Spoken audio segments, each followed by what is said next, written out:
जो रमजान का महीना पाए और रमजान आ करके चला जाए और उसकी बख्शिश ना हो सके, उस इंसान के ऊपर भी बद्दुआ की अल्लाह के नबी ने। मुदिल्ल लहु व मन युद्लिल फला हादिय लहु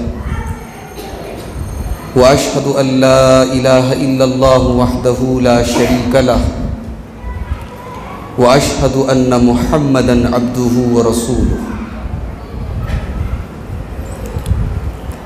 अम्मा बादु फ़अऊज़ु बिल्लाहि मिनश शैतानिर रजीम।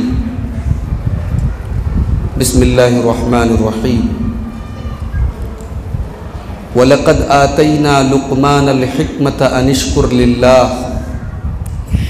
वमन यशकुर फ़इन्नमा यशकुरु लिनफ़्सिहि वमन कफ़र फ़इन्नल्लाह गनिय्युन हमीद। वइज़ क़ाल लुक़मानु लिब्निही वहुव यइज़ुहु या बुनय्य ला तुशरिक बिल्लाह इन्नश्शिर्क लज़ुल्मुन अज़ीम। उलमाए किराम, मोहतरम बुज़ुर्गों, नौजवान साथियों, पर्दा नशीन माँ और बहनों, प्यारे बच्चों, मैं खुशनसीब हूँ कि आज आपके इस गांव में आप हजरात की दावत पर मैं हाज़िर हुआ हूँ। आज जुमा की नमाज यहाँ के कुछ भाइयों ने खेरिया की मस्जिद में पढ़ी और फिर वो लोग मगरिब तक वहीं पर रहे कि आपको हमारे साथ चलना है, हमारे गांव के लोग आपका प्रोग्राम सुनना चाहते हैं और आपकी मोहब्बत यहाँ तक खींच के ले आई। मेरे भाइयों, बहुत लंबी चौड़ी तकरीर करने का इरादा नहीं है। रात में प्रोग्राम है सुखासन में और दिन में जुमा भी हो चुका है। मुझे ये हुक्म मिला था एक मुख्तसर सा दर्स हो जाए, कुछ नसीहत की बातें हो जाएं। मैंने आपके सामने कुरान मजीद की सूरह लुक़मान की 2 आयतें पढ़ी। सूरह लुक़मान हज़रत लुक़मान के नाम पर एक सूरत है कुरान। ये हज़रत लुक़मान कौन थे?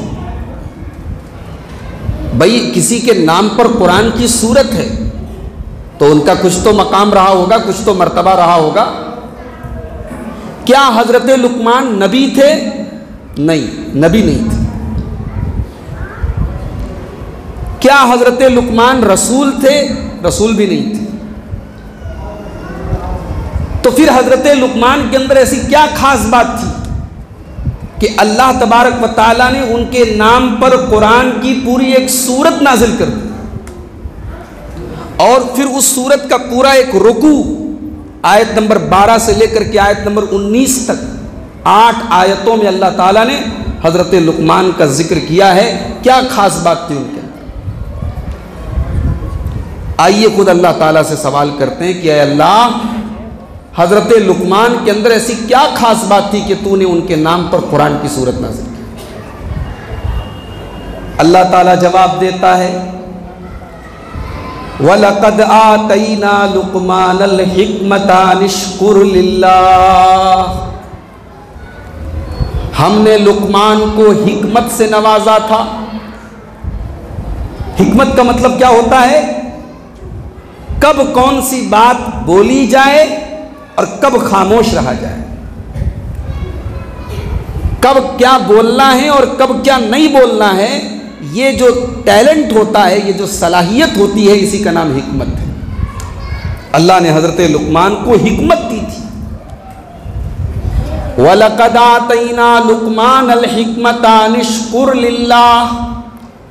हमने लुक़मान को हिकमत अता फरमाई और हमने लुक़मान को ये हुक्म दिया कि ऐ लुक़मान, तुम्हें अल्लाह ने हिकमत से नवाजा है, तुम्हें अल्लाह ने इतना ज़हीन बनाया है, इतना जीनियस बनाया है, इतना बुद्धिमान बनाया है। अनिश्कुर लिल्लाह, तुम अल्लाह का शुक्र अदा करो। डॉक्टर अगर डॉक्टर है, उसके क्लिनिक में मरीजों की भीड़ लगी है, डॉक्टर ये ना समझे ये मेरा कमाल है, अल्लाह की तौफीक है, अल्लाह आपसे काम ले रहा है। आलिम है, मुकर्रिर है, तकरीर कर रहा है, हजारों लोग सुन रहे हैं, वो ये ना समझे ये मेरे गले का कमाल है, ये मेरी आवाज़ का जादू है, ये मेरी पर्सनालिटी का, मेरी शख्सियत का अट्रैक्शन है। नहीं साहब, अल्लाह आपसे काम ले रहा है। अल्लाह ने आपको दौलत दी है, आप अपनी दौलत का अगर सही इस्तेमाल कर रहे हैं, अल्लाह आपसे काम ले रहा है। और अल्लाह ताला आपको जो नेमत दे उस नेमत का सही इस्तेमाल करो, यही अल्लाह का शुक्र है। अल्लाह ने इल्म दिया है, इल्म को बांटो। अल्लाह ने माल दिया है, सही रास्ते में खर्च करो। अल्लाह ने समाज के अंदर आपको कोई रुतबा दिया है, कोई हैसियत दी है, आप उसका सही इस्तेमाल करो। हमने कहा है लुकमान, तुम अल्लाह का शुक्र अदा करो। वमन यशकुर फइन्नमा यशकुरु लिनफ्सिही, और जो शुक्र अदा करेगा अल्लाह ताला का, वो अपने लिए करेगा, अल्लाह ताला का कोई फायदा नहीं है। भाई अल्लाह हमारे शुक्र का मोहताज थोड़ी है। हमारे नमाज पढ़ने से अल्लाह की शान बढ़ गई और हमारे नमाज ना पढ़ने से अल्लाह की शान घट गई? नहीं भाई, हम नमाज न पढ़ें तब भी अल्लाह की शान बहुत ऊंची है, और हम नमाज पढ़ लें अल्लाह की शान बढ़ने वाली नहीं। समझ रहे? शुक्र करोगे तो अपने फायदे के लिए करो।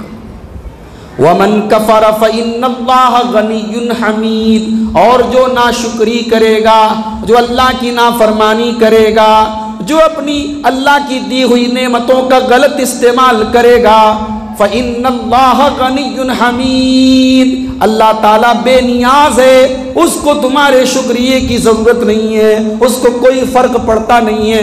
तुम गलत काम करोगे तुम उसका अंजाम भुगतोगे। अब उसके बाद अल्लाह ताला हज़रत लुकमान के और उनके बेटे के बीच की बातचीत को बयान कर रहा है। हज़रत लुकमान बाप हैं, उनका एक बेटा है। हज़रत लुकमान अपने बेटे को नसीहत कर रहे हैं, वाज कर रहे हैं, समझा रहे हैं। क्या समझा रहे हैं? वइज़ क़ाल लुकमान लिब्निही व हुवा यइदुहु या बुनय्या ला तुशरिक बिल्लाह।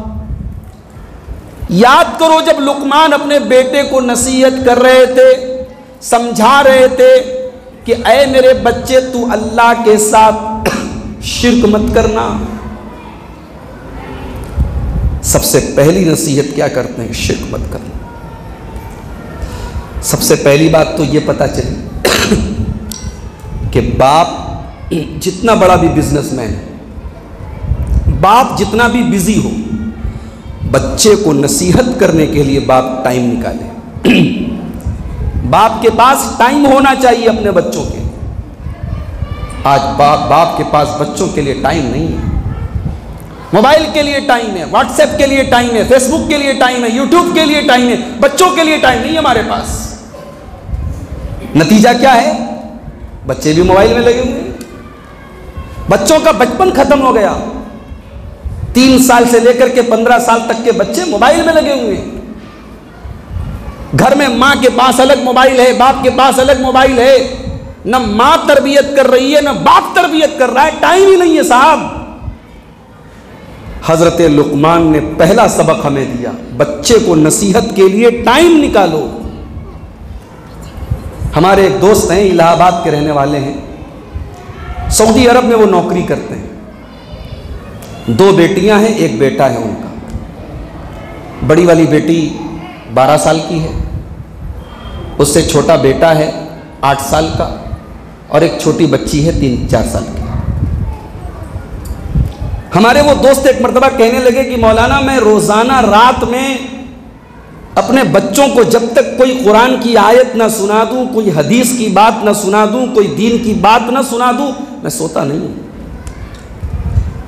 वो इंडिया में नहीं रहते, सऊदी में रहते हैं, काम करते हैं हजारों किलोमीटर दूर, मगर ये दर्द है सीने में कि मेरे बच्चे हैं, मैं उनका बाप हूं, मेरी जिम्मेदारी है कि मैं एक ही आयत, एक ही कुरान की हदीस, एक ही अच्छी बात अपने बच्चों को रोजाना बताऊं। आज हम उसी छत के नीचे अपने बच्चों के साथ रहते हैं मेरे भाई। बच्चों की तरबियत के लिए हमारे पास टाइम नहीं है। हजरत लुकमान अपने बच्चे को नसीहत के लिए टाइम निकालते हैं। हम मोबाइल में इतने मगन हो गए, बच्चों के लिए टाइम नहीं हमारे पास। हम इतने बड़े कारोबारी हो गए, बच्चों को बिठा करके उनको नसीहत करने के लिए हमारे पास टाइम नहीं है। एक बात कहता हूं, उसको नोट कर लो। अगर माँ बाप बच्चों की तरबियत नहीं कर रहे हैं तो इसका मतलब कि माँ बाप के जिंदा होने के बावजूद बच्चे यतीम हो गए। बच्चे यतीम हो गए अगर आप अपने बच्चों के लिए समय नहीं दे पा रहे, टाइम नहीं दे पा रहे। इसीलिए अरबी का एक शायर कहता है, लैसल यतीम मन इंतहा अबवाहु मिन हम्मिल हयाती व खल्लफाहु जलीला। यतीम वो नहीं है जिसके माँ बाप दुनिया में उसको छोड़ करके चले गए हो। इन्नल यतीम हुवल्लज़ी तल्क़ा लहू उम्मन तखल्लत औ अबम मशगूला। अरे यतीम तो वो है जिसकी माँ इतनी बिजी हो जाए कि माँ के पास बच्चे के लिए टाइम नहीं है, जिसका बाप इतना व्यस्त हो जाए कि बाप के पास बच्चे के लिए टाइम नहीं है। कुरान करीम बयान कर रहा है कि बाप अपने बेटे को नसीहत कर रहा है, और नसीहत भी कितने प्यार से कर रहा है। या वो नहीं, या ऐ मेरे बच्चे। आज कितने बाप ऐसे हैं जो बच्चों से इतने प्यार से बात करें। आज तो बच्चों को डांटा जाता है। बच्चे मस्जिद में आए, उनको मार के भगा दिया जाता है। भाई बच्चे तो बच्चे हैं ना, उनको मस्जिद से भगाना नहीं है, उनको मस्जिद में लाना है। उनको ये सिखाना है कि मस्जिद में शोर नहीं करना है। बाप अपने बगल में बच्चे को खड़ा करे, बच्चे को बताए कि हाँ ऐसे नमाज पढ़ी जाती है।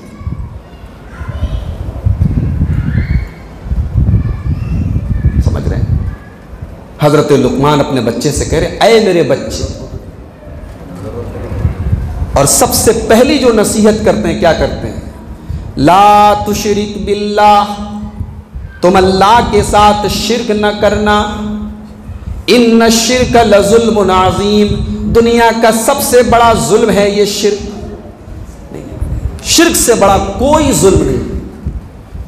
जुल्म का मतलब क्या होता है जानते हैं? जुल्म का मतलब सीधे सीधे लफ्जों में मैं बता दूं, ये मोजा मैंने पैर में पहना है, इस मोजे को उतार के सर पे पहन लूं और टोपी को सर के बजाय पैर में डाल लूं, यही जुल्म है।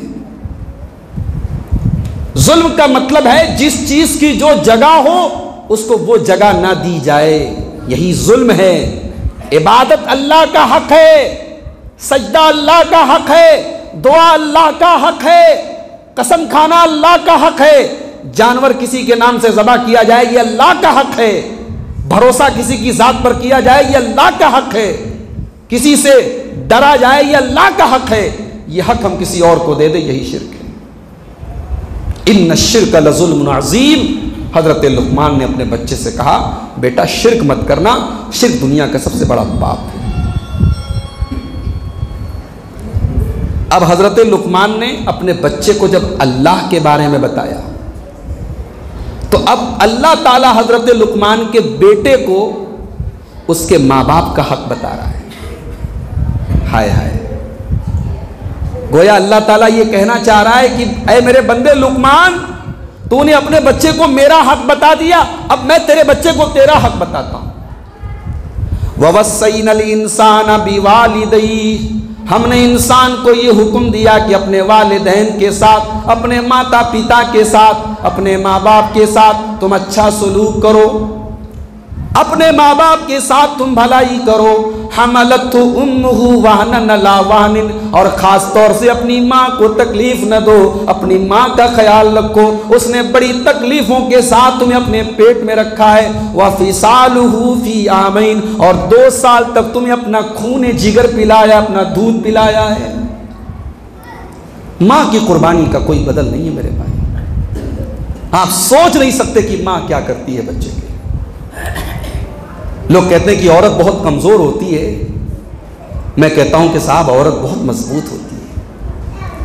अगर औरत कमज़ोर होती तो बच्चे को पेट में रखने की इतनी खतरनाक जिम्मेदारी अल्लाह औरत को न देता, बच्चे को जन्म देने की इतनी तकलीफ दे चीज़ अल्लाह औरत को न देता। औरत कमज़ोर नहीं है, औरत को कमज़ोर हमने और आपने बनाने की कोशिश की।